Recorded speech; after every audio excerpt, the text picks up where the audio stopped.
In the small village of Ahafia, there lived a poor farmer named Obinna. He was a tall, strong man with kind eyes, rough hands, and a heart full of hope. He worked hard every day on his farm, planting yams and beans, praying the rain would come on time. But this year, the sun was angry. No rain came. The ground was dry and cracked like old skin. Obinna's yams did not grow. His beans died before they could flower. His farm looked like a graveyard of dry leaves. One evening, Obinna sat outside his little mud house.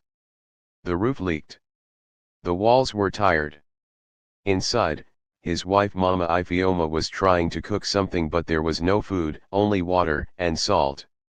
Their little daughter, Ada, came out rubbing her belly. "Papa, I'm hungry," she whispered. Obinna looked at her and smiled, but his heart broke into pieces. He had no answer. No money. No food. Just empty pockets and a house full of love but no bread. That night, he couldn't sleep. He sat under the moonlight, looking up. "Great spirits of the land," he said softly, "is this my reward for working hard?" Then, he heard a noise rustle from the forest behind the house. He stood up, grabbed his mache, and tiptoed toward the sound.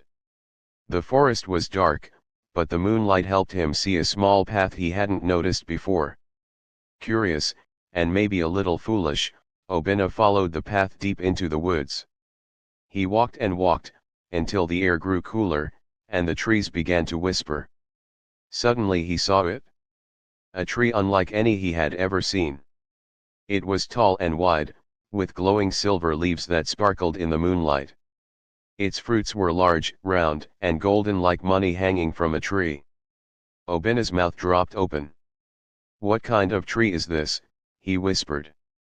He stepped closer, reaching out to touch the fruit. But before his hand could touch it, he heard a dry, crackling voice behind him. "That tree does not belong to men." Obinna turned quickly. There stood a small, bent old woman with gray hair and a long stick. Her eyes were deep and dark like two holes in the night. "If you are wise, you will walk away," she said. "Why?" Obinna asked. "It's just a fruit." "That fruit is sweet, but it comes with sorrow," the old woman said, then turned and vanished into the trees like smoke. Obinna stood there, heart beating fast. He looked at the tree again, the golden fruit, the quiet wind. Then he turned and ran home. But in his heart, a tiny voice began to whisper. "What if that fruit could change your life?" Obinna could not sleep that night. He lay beside Mama Ifioma on the bamboo mat, but his eyes were wide open. The memory of the glowing fruit kept shining in his mind like a full moon. He remembered the old woman's voice. The fruit is sweet, but it comes with sorrow. But he also remembered his daughter's hungry eyes. "Maybe," he whispered to himself, "just one fruit, only one, just to feed my family." The next morning, before the rooster crowed, Obinna quietly stood up. He looked at his wife and daughter sleeping. Then he slipped out of the house and walked fast into the forest. The same narrow path led him back to the glowing tree. It was still there, shining, silent, and waiting. Obinna looked around. The old woman was nowhere to be seen. He reached up with shaking hands, plucked one golden fruit, and placed it into his bag. The fruit was warm and somehow, it hummed softly in his hand. He didn't take more. He didn't bite it yet. He rushed home. Inside the house, Mama Ifioma was boiling water for breakfast. Ada was still sleeping. Obinna gently placed the fruit on the floor in front of his wife. "I found this," he said. Mama Ifioma's eyes grew wide. "Where?" she asked, stepping back. "In the sacred forest." "A strange tree," he whispered. Mama Ifioma covered her mouth. "Obinna. That place is forbidden. You know the stories." Obinna nodded. "I know, but look at us. We are starving. Maybe, maybe this is our answer. Before his wife could stop him, Obinna picked up the fruit and took a bite. It tasted like honey mixed with fire. Sweet, but something burned inside him too. Mama Ifeoma cried out. Why didn't you listen? Obinna held his chest. For a moment, he thought he would die. Then, slowly, he felt calm, too calm. He sat down, sweating. That night, nothing strange happened. They ate nothing. Everyone slept quietly. But the next morning, when Obinna stepped outside, he froze. His old, dying yam barn was now full, bursting with big, shiny yams. The floor was scattered with gold coins. His dead goats had come back alive and fatter than before. Even the roof of their house looked stronger. Obinna called his wife. Come and see. The gods have answered. Mama Ifeoma stepped out and gasped. Ada came out, rubbing her eyes, and laughed for the first time in days. They danced. They praised. They shouted with joy. That afternoon, Obinna gave some yams to his neighbors. He gave coins to the village children. Everyone was surprised. Obinna? Is this really you? They asked. Yes, he said, smiling, my hard work has finally paid. But only Mama Ifeoma looked at him with worry in her eyes. That night, Obinna sat alone under the stars, smiling. He didn't notice the shadows moving in the forest. He didn't hear the wind whisper. He has eaten. Let the price begin. The village of Ahafia had never seen anything like it. Obinna, the poor farmer whose yams once refused to grow, was now the talk of the town. His barn overflowed. His goats danced like they drank palm wine. Even his clothes, once full of holes, now shone like silk. People said, Obinna is blessed by the gods. But not everyone was happy. Some old men whispered, blessings do not come like that overnight. Still, Obinna walked proudly through the village, greeting everyone, laughing loudly. At home, Mama Ifeoma watched her husband with quiet fear. She remembered the fruit. She remembered the old woman's warning. That night, while the stars watched from the sky, something strange happened. Obinna lay on his mat, smiling in his sleep. But then, he heard something. Whisper, whisper. He opened his eyes. The room was dark. The fire had died out. But the whispers were still there, soft voices, calling his name. Obinna. Obinna. He sat up quickly. His heart pounded like a drum. He looked around. No one was there. Then tap, tap, tap, something scratched the window. He walked slowly to the door and stepped outside. The wind had changed. It was no longer warm and gentle. It was cold, and it carried voices. You have eaten, the wind seemed to say. You have taken what was not yours. Obinna shook his head. No, I only took one fruit, just one. But the wind did not stop. From the corner of his eye, he saw a dark shadow move across his farm fast, like a flash. Then another. Then silence. He ran back inside, locked the door, and lay down again. In the morning, Obinna tried to act normal. He laughed. He gave money to the village drummers. He bought new sandals for Ada. But that same evening, something worse happened. As Mama Ifeoma was cooking, Ada began to cry. My stomach hurts, Mama.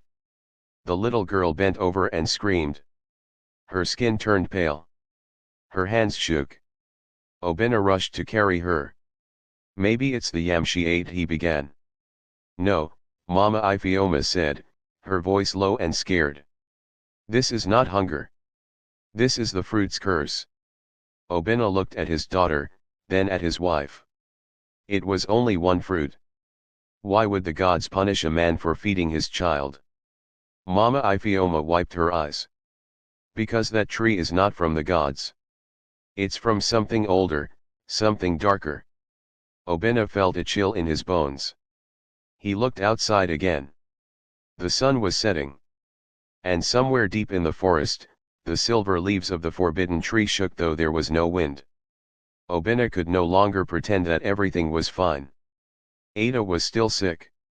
Her eyes had become too bright, like they were looking at things no one else could see. She shivered even when the sun was hot. Every night, Obinna heard strange sounds, whispers, footsteps, soft crying. The shadows in his compound seemed to move when no one was near. Even his goats refused to come close to him. Mama Ifeoma had grown quiet too. She no longer smiled. She prayed with her head covered, her voice shaking as she called upon the spirits of their ancestors. Finally, one morning, Obinna said to her, "I'm going back to the tree." Mama Ifeoma dropped her cooking spoon. "To do what?" "To ask, to understand, to beg, if I must," Obinna said. His wife looked him in the eye. "Go. But if you see her again," the old woman listened to her this time. Obinna walked fast through the forest, mache in hand. The birds were quiet today. Even the wind was still. He followed the secret path. The glowing tree stood ahead, still beautiful, still terrible.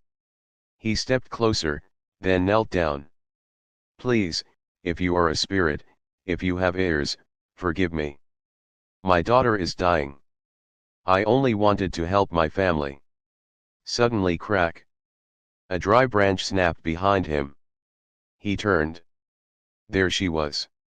The old woman. Small. Bent. Her eyes deep like rivers that never ended. "You came back," she said. "I did," Obinna replied. "Please, help me." She walked past him and placed her hand gently on the tree. This tree was not planted by man. Long ago, a greedy king asked the spirits for wealth. But he refused to wait. So he was given this tree, one that gives riches, and takes more than it gives. Obinna swallowed hard. "But I only took one fruit." "One fruit is all it takes," she said. He stepped forward. "Can I return it? Undo it? Save my daughter?" The old woman looked at him long and hard. "You cannot return what is already inside you. But you can give it back, not to the tree, but to the world." Obinna didn't understand. "What does that mean?" She leaned close, her voice like wind through dry grass. "You must give away everything the fruit gave you. All the riches. All the blessings. You must become as poor as you were before, maybe even poorer. And then," Obinna whispered, "then, you will find your child again. But not as she was." Obinna fell to his knees, tears filling his eyes. "I don't want gold. I want my daughter." The old woman nodded. "Then you must choose quickly. The tree's roots are already reaching her soul." She turned to go. "Wait," Obinna called. "Who are you?" She smiled softly. "I was once like you. I tasted the fruit. I lost a son. I now guard the path for fools like us." And just like before, she vanished. Obinna stared at the tree, shaking. The riches he once dreamed of were now choking the people he loved. It was time to decide. The village of Ahafia was full of joy. It was time for the New Yam Festival, a day when drummers beat loud rhythms, children danced in painted faces, and old women sang songs of harvest and hope. But this year, all eyes were on one man. Obinna. He wore a fine red wrapper, golden beads on his neck, and sandals that shined like the morning sun. His once dull hut had become the biggest house in the village. His barn was full. His animals were plenty. Even the village chief now greeted him with a respectful nod. People whispered, "He must have found a charm. Maybe he made a deal with the river gods. His luck is not ordinary." Obinna smiled through it all, but inside, his heart was heavy. Ada had not smiled in days. She barely spoke. She stared at things no one could see and sometimes laughed at the air. Obinna had made his decision. He would give everything away. But just as he was preparing to do it, the village messengers arrived at his door. Obinna, the chief has invited you to sit at the high table today. You are now a man of wealth and honor. Obinna hesitated. Then he nodded. Just one last time, he told himself. The festival began. The drums were loud. The dancers moved like the wind. Yam porridge and palm wine flowed everywhere. Obinna sat on the high platform beside the chief, pretending to smile. Suddenly, a sharp wind blew through the village square. The music stopped. The fire in the middle of the square went out just like that. People looked up. A thick cloud had covered the sun. Then came a sound like thunder rolling from the belly of the earth. Boom! The ground shook. The people screamed. From the middle of the crowd, someone stepped forward. It was her. The old woman. Her hair blew wild in the wind. Her voice was louder than the drums. The man who ate the forbidden fruit has brought sorrow to this land. All eyes turned to Obinna. What is she saying? The chief asked. Obinna stood up slowly. She's telling the truth. The people gasped. I found a tree in the forbidden forest, Obinna said. I ate from it. That is how I became rich. The chief stood up in anger. You brought a curse upon us. I didn't know, Obinna said. I was only trying to feed my family. But I see now I have made a great mistake. The sky turned darker. Flash. Lightning danced in the clouds. Then came a louder voice, but it wasn't human. You have tasted what was not meant for man. Everyone froze. Obinna looked up. A giant image of the golden tree appeared in the sky, burning with fire. Then, without warning, crash. Lightning struck Obinna's house in the distance. People screamed. His animals scattered. His barn caught fire. Ada, he cried out. He ran through the crowd. When he reached his home, he fell to his knees. The house was in ashes. The fire had stopped. But there was no one inside. Ada, he shouted. Ada. He searched everywhere. She was gone. Only her red slippers lay at the edge of the forest. Obinna picked them up with shaking hands. He dropped to the ground. Take my riches, he whispered. Take everything. Just give me back my child. But the forest was quiet. Only the wind answered. Then go. Begin again. The night after the festival was the darkest Ahafia had ever seen. No moon. No stars. No laughter. Only silence, and the sound of Obinna's footsteps as he walked alone into the forbidden forest. He held his daughter's red slippers close to his chest. His clothes were torn. His feet were bare. His heart was breaking. Ada, he whispered, Papa is coming. The forest trees stood tall like silent judges. Their branches curled like arms trying to stop him. But Obinna kept walking. For hours, he climbed hills, crossed streams, and stepped through mud and thorns. The trees grew thicker. The air was heavy. Every sound made him jump. Then at last he reached it. The glowing tree stood in the middle of the clearing, shining like fire but not burning. Its golden fruit still hung from its branches, tempting and terrible. Obinna fell to his knees. You took my daughter, he cried. Take my gold. Take my goats. Take my farm. Just give me back Ada. The wind picked up. The leaves of the tree began to move. Then he heard the old woman's voice, not from beside him this time, but inside the wind. The tree did not take your daughter, you did. Obinna covered his ears. No. I only wanted to help her. Then help her now, the wind whispered. Suddenly, the tree opened. Yes, opened. Its trunk cracked like a door, and a path of light appeared inside. Obinna stood, shaking. "What is this?" he asked. "A chance," said the wind. "But not without a test." Inside the tree, everything was white too white. Obinna couldn't see the ground or the sky. Only voices his past echoing around him. "Greedy man. You were warned. You knew it was forbidden. You took what was not yours." Then another voice, small and soft. Ada's voice. "Papa." Obinna turned. His daughter stood in the light, holding a golden fruit. "I picked this for you, Papa," she said, smiling. Obinna dropped to his knees. "No, my child. Put it down.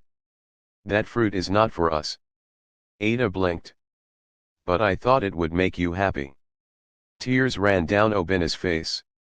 "No, Ada. It made me blind. I couldn't see what mattered." He stood up slowly and looked at the sky. "I give it back," he shouted.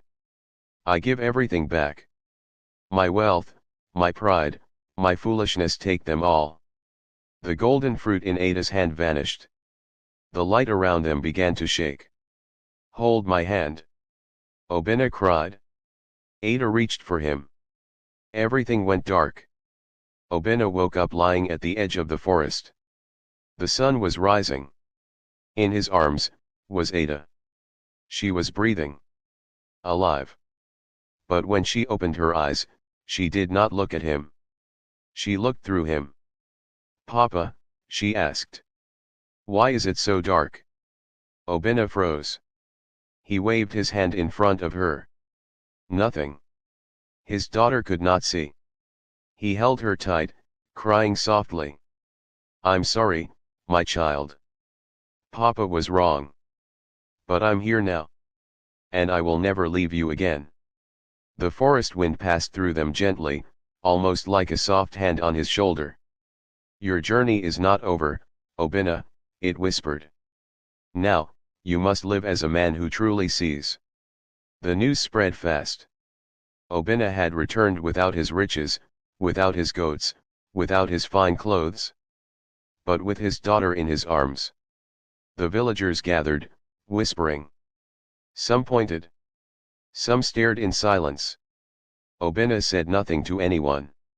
He walked straight to the village square and placed Ada gently on a bench under the big iroko tree. Then he stood up and faced everyone. His voice shook, but his eyes were steady. "My people. I have something to say." The crowd grew quiet. Even the chief came forward. "Speak, Obinna," the chief said. Obinna took a deep breath. "I lied to you all. I told you my wealth came from hard work. But it did not. It came from a fruit, a golden fruit from the forbidden forest." Gasps filled the air. Obinna went on. "I ate it in secret. I grew rich overnight. But it cost me more than I could ever pay. My house was burned. My goats vanished. And my daughter." He looked at Ada, who smiled at the sound of his voice. "My daughter can no longer see. That is the price of my greed." Mama Ifioma stepped forward, holding back tears. "But my husband has learned. He gave it all back. He passed the test." Obinna knelt before the chief and the villagers. "I do not ask for pity. I only ask for forgiveness. And I want to give back everything the tree gave me." He opened a small bag, the last one he carried, filled with the remaining gold coins. He placed it at the foot of the iroko tree. "Use this to help the hungry. Build a roof for the school. Care for the sick. Let the wealth feed more than one man." The chief was silent for a long time. Then he said, "Obinna, your greed brought a shadow. But your truth brings light. Rise, not as a rich man, but as a wise one." The people clapped, not loudly, but warmly. A few old men came forward and hugged him. The women wept. Even the children gathered around Ada, holding her hands. Days passed. Obinna returned to farming. He had no barn, no goats, no shiny sandals. But he had something he didn't have before: peace and respect. Every morning, he led Ada around the compound, describing the sky, the trees, and the singing birds. Ada laughed again. And when she laughed, it was like sunshine. One evening, as the sun set, Obinna sat with children around the village fire. He told them his story about the tree, the old woman, and the price of greed. And at the end, he said, "Remember, my children, riches may shine bright, but not every light is meant to be touched." He held up a small yam seed. This is the kind of seed we should plant, the one that feeds with love, not lies." Many seasons passed in the village of Ahafia. The rains returned. The farms began to smile again. But the richest man in the village was no longer the one with the biggest house or the most goats. It was Obinna, the man who once ate a forbidden fruit, and chose to give everything away. Obinna now lived in a small clay hut at the edge of the village, beside a quiet stream. He farmed with simple tools. His yams were not many, but they were honest. Every evening, he sat with his daughter Ada, who was now growing into a wise and joyful young girl. She could no longer see the world with her eyes, but she saw it clearly with her heart. "Papa," she would say, "describe the sky to me." And Obinna would smile and say, "It's as white as your laughter and as soft as your singing." They would both laugh together. The villagers had come to love Ada deeply. They helped guide her. She sang during village festivals and told stories with her sweet voice. People began to say, though she lost her sight, she gained something greater. One day, a group of children sat around Obinna, begging for a story. He nodded and began again, like always. "Once upon a time, there was a man who was hungry. And the story of the golden fruit, the forbidden tree, the old woman, and the thunder returned once more." He ended the story the same way every time. "Greed may promise wealth, but it always plants sorrow." Then he would add quietly, "But truth, no matter how late, brings peace like a river." That night, as Obinna and Ada sat outside watching the stars, or listening to them, as Ada liked to say, she asked, "Papa, do you think the tree is still there?" Obinna looked toward the dark forest and smiled. "No, my Ada. I think the tree is gone now. It showed us its secret, and then it returned to silence. From that day on, no one ever found the glowing tree again. The path to it disappeared. And the wind in the forest stopped whispering. But the lesson remained. And Obinna's life became a living story, one passed from mouth to mouth, fire to fire, heart to heart. The moral of the story? Riches gained the wrong way may fill your belly, but they will empty your soul. Truth, though painful, is the seed of peace. Did this story touch your heart? Help us spread wisdom and love by sharing this story with someone who needs to hear it. Tell us in the comments. What lesson did you learn from Obinna's journey? Subscribe to our channel for more powerful African folktales that teach, heal, and inspire. Let your ears be open, and your heart be full. This is the end of the series, but the story lives on in every choice we make.